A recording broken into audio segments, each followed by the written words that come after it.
Author and playwright Dr. Elaine Brown Spencer is using her pen to shed light on dark secrets of some of society's most prominent institutions. Her books, Private Pain in Public Pews and Private Pain in Public Schools, have inspired stage productions that have had audiences laughing, crying, and taking a hard look at their own lives. Please welcome via Skype Dr. Elaine Brown Spencer.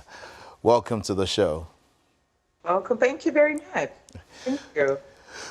Now, your books, what prompted you writing about these subjects? I was prompted based on personal experiences. As I wrote in my foreword in my book, Private Pain, Public Pews, I was at a church service one time and witnessed a lady who had been going through a lot. And to make a long story short, I have a background in counseling and started to write some jot notes just to kind of share with her for her to think about, because it was clear that she was going through a lot at the time. And as I was writing, I couldn't stop. And I heard the voice speak to me, the Lord saying, you think you're writing for one, you're writing for the masses. And that's basically how it got birthed. A lot of people are struggling silently in the institution of the churches and not a lot of voice to kind of speak to it. Leaders to laypersons, a lot are going on. And through the book, it's, as you mentioned earlier, they've been adapted to about 5 plays now. And just going around spreading the news of hope.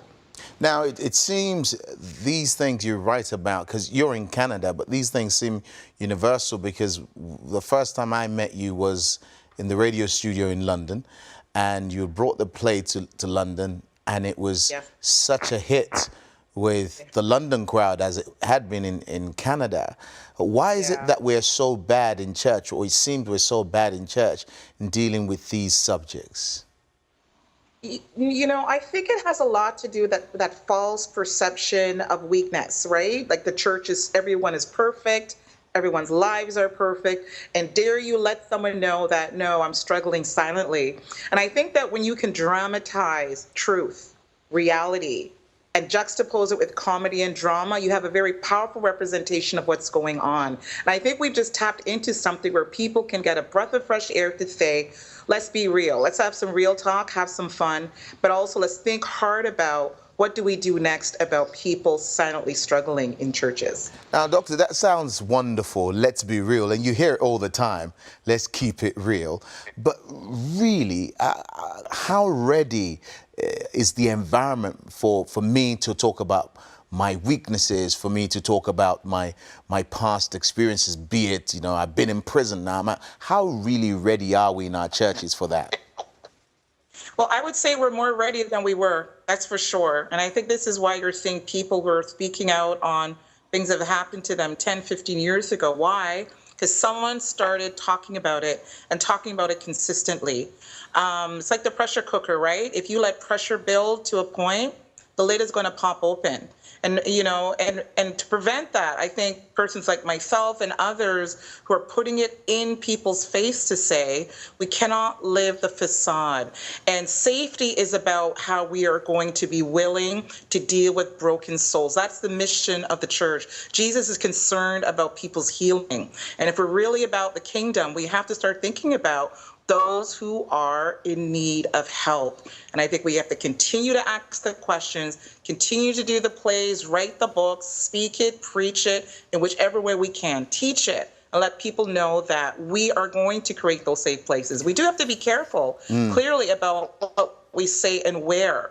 But we're definitely getting better at listening and doing something about it. But there's a lot more work to be done. Let me ask you, so it's wonderful that the plays caught so many people's imaginations. People have laughed, cried, etc. But in terms of real transformation of lives and this work of the Holy Spirit, how effective is the play been, and what are some of the stories or testimonies that you have, be it in Canada or in the UK or further afield in Europe? Yeah, interestingly, when I left London in May, I came back very, very, very tired because of touring, and we were in Jamaica and London, Birmingham, all over. When I came back, I was approached by a visiting minister to write a play. And, when he approached me, I said, seriously, it takes me 4 months to write a play. He wanted me to do it in a month because they were doing a big evangelism thing. And when he started talking, he asked it to deal with the end times. And funny enough, about 18 months ago at that time, the Lord spoke to me about writing something dealing with, the end times, getting ready.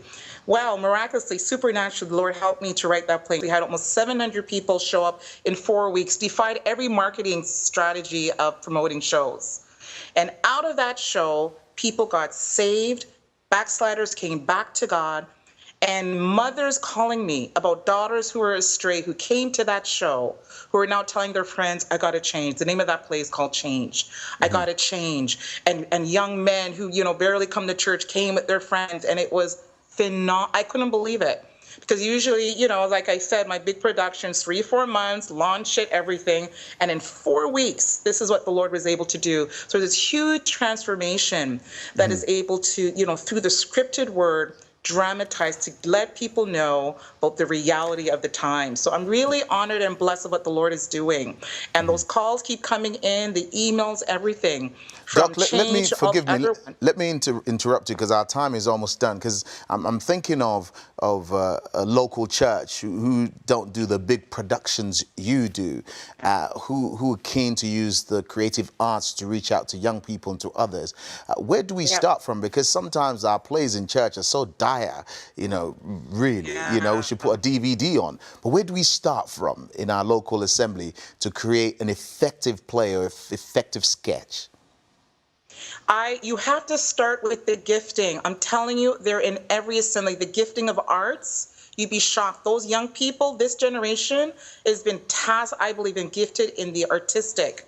And I think we got to mobilize the younger people, because if you notice, there's a lot of people who are not in the praise team or not in the choir, and really beginning at excellence.